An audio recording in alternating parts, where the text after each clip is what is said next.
if you were telling the story, we're 9 weeks in, right? We're at the exact midpoint of the NFL season here. If you were picking the 10 names you cannot tell the story of this 2022 season to date without, who are they? I'll give you mine.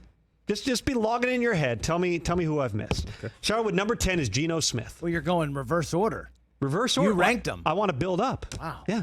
Let's start out with number 10. Thank you for doing that Smith. once, because I saw someone on the show do a list and they started with one, and I threw my remote across the room. Can't do it. I got to give you some music. I'm writing this. I got to give you music. I'm doing all this for social.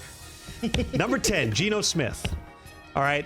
Everyone assumed that the Seahawks were going to be terrible. I didn't. And you can go back and find the archives from social media and NFL Network. I walked out of that camp, and I was there, I want to say August 9th, maybe. Was hosting one of our Inside Training Camp live shows there, and said, this is not a bad team.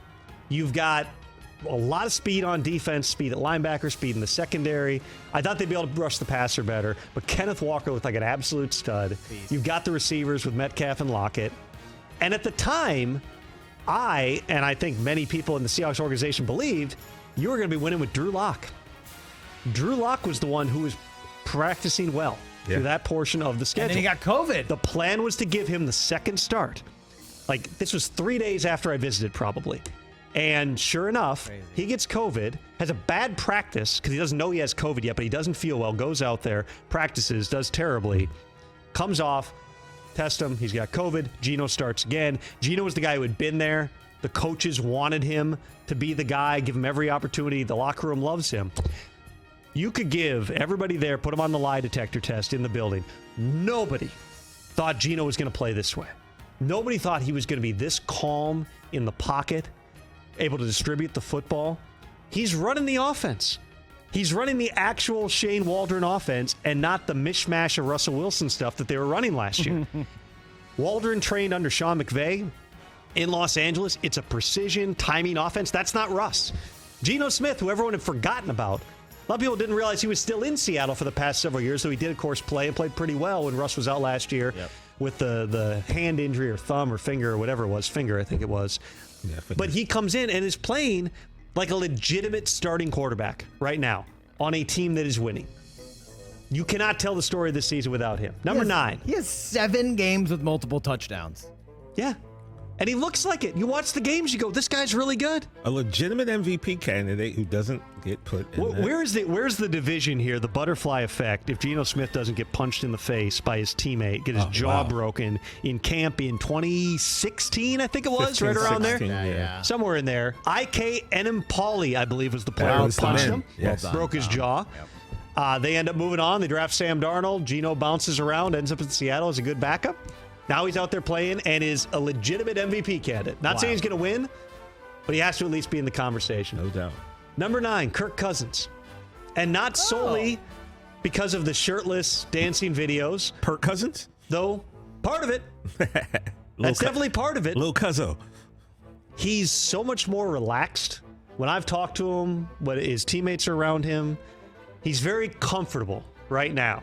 And they're not playing totally lights out on offense yet. They're still, I was at that game in Washington last week, right down the field for a touchdown on the opening drive. Then there's like 50 minutes of game action where it's just a battle. And then they needed some plays at the end. He drops one in the bucket to Dalvin Cook. He makes some big throws.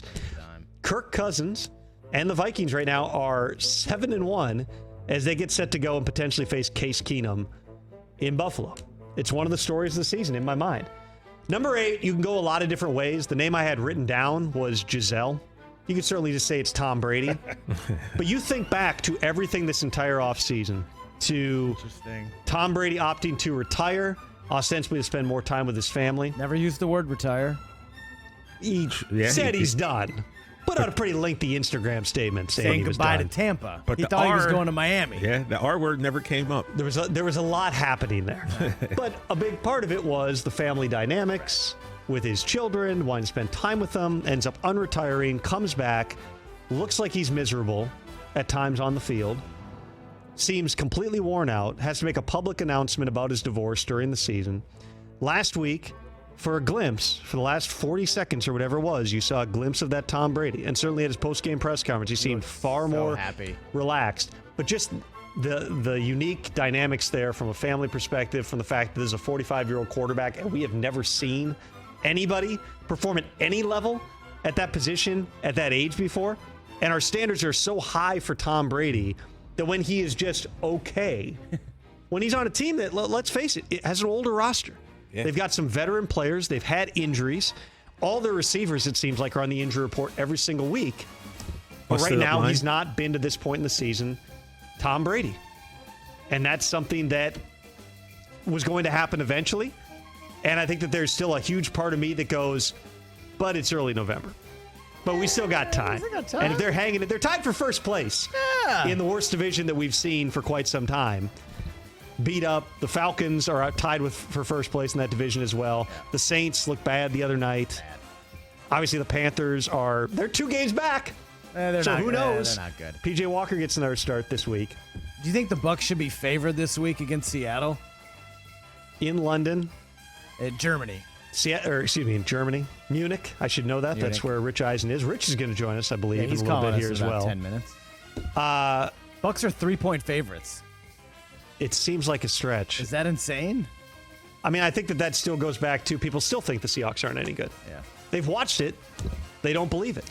But week in and week out, this is like the old school Seahawks right now. It's what Pete Carroll had in 2012. It's the dog eat dog, everybody competing, everybody fighting, no big egos on the roster. Figure it out. And they're winning like they did back in 2012. Catch the Rich Eisen Show every single day on the Roku channel, 12 to 3 Eastern, for free.